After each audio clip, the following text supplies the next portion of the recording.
Welcome to जी के GS with Manish sir. आज 18 मार्च 2023 है और आज के जितने भी महत्वपूर्ण करंट अफेयर हैं वो हम इस वीडियो में डिस्कस करेंगे। तो आइए शुरू करते हैं आज का महत्वपूर्ण करंट अफेयर। आज का पहला प्रश्न है, भारत में राष्ट्रीय टीकाकरण दिवस कब मनाया जाता है? तो यह मनाया जाता है 16 मार्च को राष्ट्रीय टीकाकरण दिवस भारत में साथियों, और इसे पोलियो रविवार के रूप में भी मनाते हैं। अब साथियों, इस महीने में और कौन कौन से महत्वपूर्ण दिवस मनाए गए हैं? तो विश्व नागरिक सुरक्षा दिवस 1 मार्च को मनाया गया, शून्य भेदभाव दिवस 1 मार्च, विश्व सीगरास दिवस 1 मार्च, विश्व वन्यजीव दिवस 3 मार्च, राष्ट्रीय सुरक्षा दिवस 4 मार्च और विश्व मोटापा दिवस कब मनाया गया? तो 4 मार्च को मनाया गया साथियों। जन औषधि दिवस 7 मार्च, अंतर्राष्ट्रीय महिला दिवस 8 मार्च, नो स्मोकिंग डे 8 मार्च, विश्व किडनी दिवस 10 मार्च, अंतर्राष्ट्रीय गणित दिवस 14 मार्च और विश्व उपभोक्ता अधिकार दिवस कब मनाया गया? तो 15 मार्च को मनाया गया साथियों। इस वीडियो का पीडीएफ टेलीग्राम पे मिलेगा आपको, और टेलीग्राम का लिंक वीडियो के डिस्क्रिप्शन बॉक्स में है, तो आप सभी लोग टेलीग्राम को ज्वाइन कर लेना। अब अगला प्रश्न है, केंद्रीय कृषि मंत्री ने किस शहर में एग्री यूनिफेस्ट का उद्घाटन किया है साथियों? तो केंद्रीय कृषि मंत्री ने साथियों बेंगलुरु में, कहां पर? बेंगलुरु में एग्री यूनिफेस्ट का उद्घाटन किया है। कहां पर? तो बेंगलुरु में साथियों। और बेंगलुरु के बारे में साथियों आपको बताना है कमेंट बॉक्स में कि आप क्या क्या जानते हो। वैसे बेंगलुरु में इसरो का हेडक्वार्टर है। अभी मैं आपको साथियों बताऊंगा दिल्ली के बारे में कि दिल्ली में साथियों क्या क्या चीजें हैं दिल्ली में। वैसे साथियों दिल्ली जो आपका है ये यमुना रिवर के किनारे है साथियों, और दिल्ली में भारतीय कृषि अनुसंधान संस्थान है, भारतीय मौसम विज्ञान संस्थान है, राष्ट्रीय प्रतिरोधक विज्ञान संस्थान है, अखिल भारतीय आयुर्विज्ञान संस्थान है, भारतीय राष्ट्रीय राजमार्ग प्राधिकरण दिल्ली में है, केंद्रीय सड़क अनुसंधान संस्थान दिल्ली में है, केंद्रीय ट्रैक्टर संस्थान कहाँ पर है? तो दिल्ली में है साथियों। डीआरडीओ का हेडक्वार्टर भी नई दिल्ली में है, defence research and development organisation. इसकी स्थापना हुई थी 1 जनवरी 1958 को और नासा की स्थापना 29 जुलाई 1958 को हुई थी। डीआरडीओ का मोटो है strength origin is in science, और इसके चेयरमैन कौन है? तो समीर वेंकटपति कामत। किसान सम्मान सम्मेलन 2022 का आयोजन कहाँ हुआ? दिल्ली में हुआ। 14वां जनजातीय युवा आदान प्रदान कार्यक्रम का आयोजन दिल्ली में हुआ। गंगा उत्सव का उद्घाटन कहाँ हुआ? तो दिल्ली में हुआ। संस्कृत मंत्रालय ने स्वर धरोहर महोत्सव की शुरुआत दिल्ली में की, और आयुष मंत्रालय के द्वारा दिल्ली में योग महोत्सव 2023 का आयोजन किया गया। साथियों आज आपको बताना है गंगा रिवर के बारे में कि गंगा नदी कहाँ से निकलती है और कहाँ गिरती है, और गंगा नदी के किनारे महत्वपूर्ण शहर कौन कौन से बसे हुए हैं, इसका जवाब देना है कमेंट बॉक्स में आपको। अब अगला प्रश्न है, कौन सा बैंक मुंबई इंडियंस का ऑफिशियल बैंकिंग पार्टनर बना है साथियों? तो IDFC first bank Mumbai Indians का ऑफिशियली बैंकिंग पार्टनर बना है। अब साथियों अगला प्रश्न है आपका, साथियों देखो ऑफिशियल बैंकिंग पार्टनर के रूप में 3 साल के लिए इसने करार किया है। अब अगला प्रश्न है आपका साथियों कि इंटरनेशनल पब्लिकेशन सेंट्रल बैंकिंग ने किसे गवर्नर ऑफ द ईयर 2023 से सम्मानित किया है? साथियों फिर से मैं एक बार रिपीट कर रहा हूं, इंटरनेशनल पब्लिकेशन सेंट्रल बैंकिंग ने किसे गवर्नर ऑफ द ईयर 2023 से सम्मानित किया है? तो साथियों आरबीआई के वर्तमान में जो गवर्नर है शक्तिकांत दास, उन्हें ही सम्मानित किया गया है। अब क्यों किया गया है? तो उन्हें यह अवार्ड यूक्रेन में युद्ध और कोविड महामारी और मुद्रास्फीति सहित कई संकटों के समय वित्तीय बाजार को चलाने के लिए दिया गया है। अब यह आरबीआई के साथियों गवर्नर है, तो आरबीआई के बारे में जानते हैं। आरबीआई का फुल फॉर्म है रिजर्व बैंक ऑफ इंडिया, और इसे भारत में बैंकों का बैंक कहते हैं। आरबीआई का हेडक्वार्टर है मुंबई में। कहां पर है? तो मुंबई में है, और आरबीआई की स्थापना हुई 1 अप्रैल 1935 को। कब हुई? तो आरबीआई की स्थापना हुई 1 अप्रैल 1935 को, और इसके प्रथम गवर्नर हैं ऑसबर्न स्मिथ। आरबीआई के प्रथम इंडियन गवर्नर कौन है? तो सीडी देशमुख है। और आरबीआई का राष्ट्रीयकरण कब हुआ? 1949 में हुआ। और वर्तमान में गवर्नर कौन है? तो शक्तिकांत दास हैं। साथियों यह आरबीआई के कितने नंबर के गवर्नर हैं? तो 25वें नंबर के गवर्नर हैं। अब अगला प्रश्न है, भारतीय रेलवे कब तक नेट जीरो कार्बन उत्सर्जन बन जाएगा? तो साथियों 2030 तक। कब तक? तो 2030 तक। अब भारतीय रेलवे साथियों तो भारत में साथियों पहली बार रेल कब और कहां से कहां चलाई गई थी, इसका जवाब देना है कमेंट बॉक्स में। अगला प्रश्न है आपका, एशिया का सबसे बड़ा अंतर्राष्ट्रीय खाद्य और आतिथ्य मेला आहार 2023 कहां शुरू किया गया है? तो नई दिल्ली साथियों, दिल्ली में शुरू किया गया है। कहां शुरू किया गया है? दिल्ली में।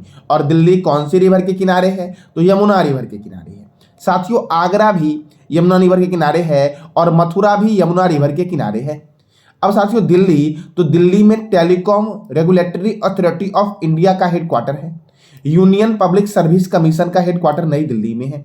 साथियों यूपीएससी के चेयरमैन कौन है वर्तमान में, इसका जवाब देना है कमेंट बॉक्स में।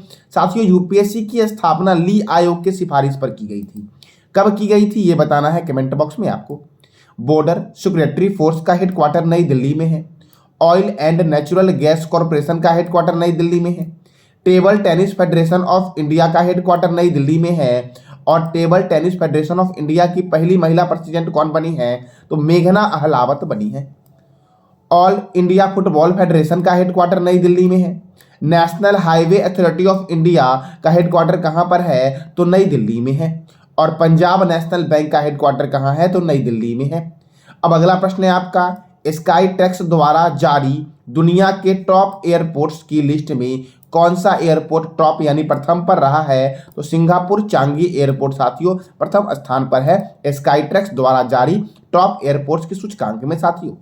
और साथियों अगर बात करते हैं चांगी एयरपोर्ट के बारे में, तो यह सिंगापुर में है और चांगी एयरपोर्ट को 12वीं बार विश्व के सर्वश्रेष्ठ हवाई अड्डे का खिताब दिया गया है। और साथियों भारत के बारे में बात करते हैं तो दिल्ली के इंदिरा गांधी अंतर्राष्ट्रीय हवाई अड्डे को भारत और दक्षिण एशिया में सर्वश्रेष्ठ हवाई अड्डे का पुरस्कार दिया गया है। अब साथियों महत्वपूर्ण हवाई अड्डा देखते हैं भारत में, तो गोपीनाथ बारदोली अंतर्राष्ट्रीय हवाई अड्डा गुवाहाटी में है। इंदिरा गांधी अंतर्राष्ट्रीय हवाई अड्डा नई दिल्ली में है। छत्रपति शिवाजी अंतर्राष्ट्रीय हवाई अड्डा मुंबई में है। नेताजी सुभाष चंद्र बोस अंतर्राष्ट्रीय हवाई अड्डा कोलकाता में है। अन्ना अंतर्राष्ट्रीय हवाई अड्डा चेन्नई में है। बाबा साहब अंबेडकर अंतर्राष्ट्रीय हवाई अड्डा कहाँ है? तो नागपुर में है बाबा साहब अंबेडकर अंतर्राष्ट्रीय हवाई अड्डा।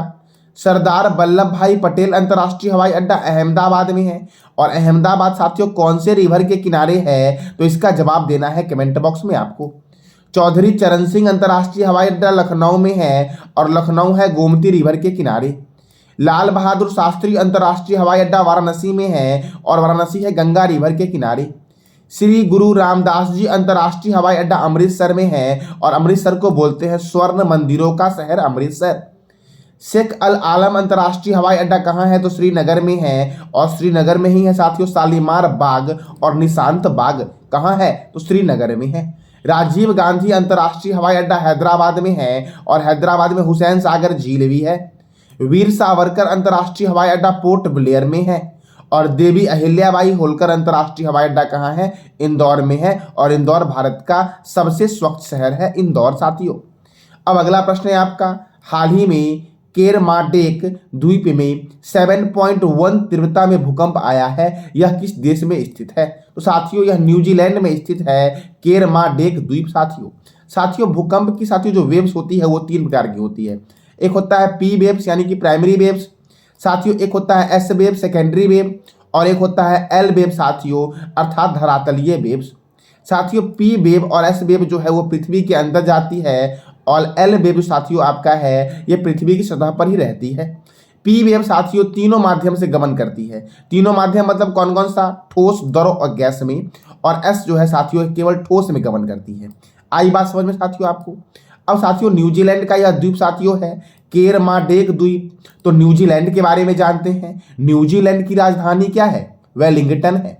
न्यूजीलैंड की करेंसी क्या है? तो न्यूजीलैंड डॉलर। और न्यूजीलैंड के प्रधानमंत्री कौन है? तो क्रिस हिपकिंस है न्यूजीलैंड के प्रधानमंत्री साथियों। तो साथियों ये था आज का आपका महत्वपूर्ण करंट अफेयर। साथियों मैं इस महीने के प्रथम वीक के और सेकेंड वीक के करंट अफेयर को अपलोड कर चुका हूं, जिसका लिंक आपको वीडियो के डिस्क्रिप्शन में मिलेगा।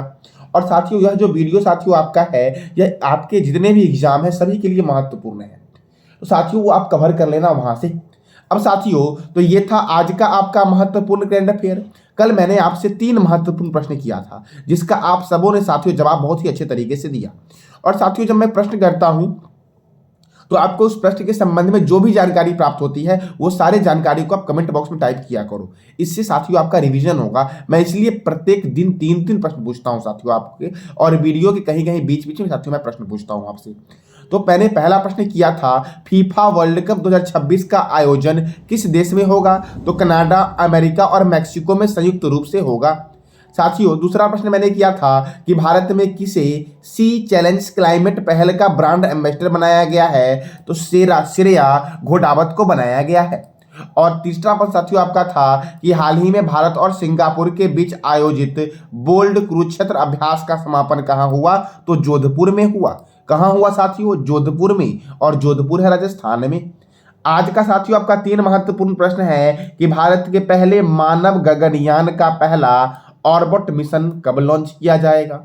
दूसरा प्रश्न आपका है 2027 तक के लिए किसे फीफा अध्यक्ष के रूप में फिर से चुना गया है? साथियों फीफा की स्थापना कब हुई और फीफा का हेडक्वार्टर क्या है, ये भी बताना है कमेंट बॉक्स में आपको। और तीसरा प्रश्न आपका है कि हाल ही में किसे पुस्तक सूर्यवंशम के लिए 2022 का सरस्वती पुरस्कार के लिए चुना गया है? तो इस तीनों प्रश्न का जवाब देना है कमेंट बॉक्स में आपको साथियों। और ये था आज का हमारा महत्वपूर्ण करंट अफेयर। जानकारी अच्छी लगी तो चैनल को लाइक करें, शेयर करें और सब्सक्राइब करें साथियों, और फीडबैक में अवश्य जवाब दें कि आपको ये जानकारी कैसी लगी। धन्यवाद।